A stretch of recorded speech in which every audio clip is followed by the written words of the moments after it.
मूर्खों का बहुमत। किसी जंगल में एक उल्लू रहता था। उसे दिन में कुछ नहीं दिखाई देता था, इसलिए वह दिन भर एक पेड़ पर अपने घोंसले में छिपकर रहता था। सिर्फ रात होने पर वह अपने भोजन के लिए बाहर निकलता था। एक बार की बात है, गर्मियों का मौसम था, दोपहर का समय था और बहुत तेज धूप थी। तभी कहीं से एक बंदर आया और वह उल्लू के घोंसले वाले पेड़ पर आकर बैठ गया। गर्मी और धूप से परेशान बंदर ने कहा, उफ, बहुत गर्मी है। आकाश में सूर्य भी आग के किसी बड़े गोले की तरह चमक रहा होता। बंदर की बात को उल्लू ने भी सुन लिया।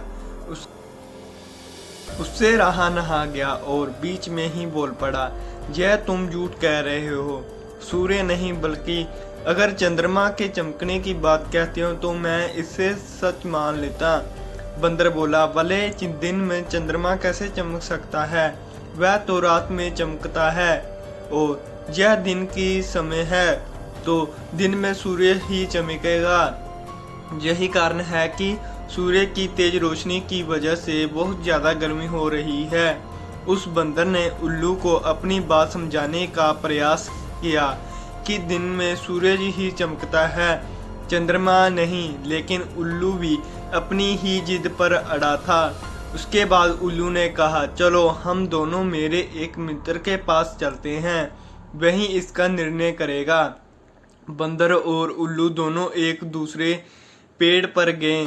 उसे दूसरे पेड़ पर उल्लुओं की एक बड़ा झुंड रहता था। उल्लू ने सभी को बुलाया और उनसे कहा कि दिन में आकार में सूर्य चमक रहा है या नहीं, यह तुम सब मिलकर बताओ। उल्लू की बात सुनकर उल्लुओं का पूरा झुंड हंसने लगा। वह बंदर की बात का मजाक उड़ाने लगे। उन्होंने कहा, नहीं, तुम बेवकूफ़ों जैसी बात कर रहे हो। इस समय आकार में तो चंद्रमा ही चमक रहा है, आकाश में सूर्य चमकने की बात झूठी है। बोलकर हमारी बस्ती में झूठ का प्रचार मत करो। उल्लुओं का यह झुंड की बात सुनते ही बाद में बंदर ने अपनी ही बात पर अड़ा रहा, जिस देखकर उल्लू को गुस्सा हो गए और वह सारे के सारे बंदर को मारने के लिए उस पर झपट पड़े। दिन का समय था और उल्लुओं को कम दिखाई दे रहा था, इसी वजह से बंदर वहां से बचकर भाग निकले। मैं कामयाब हो गया और अपनी जान बचाई। कहानी से सीख। पंचतंत्र की यह कहानी से हमें यह सीख देती है कि मूर्ख मनुष्य कभी भी विद्वानों की बात को सच नहीं मानता।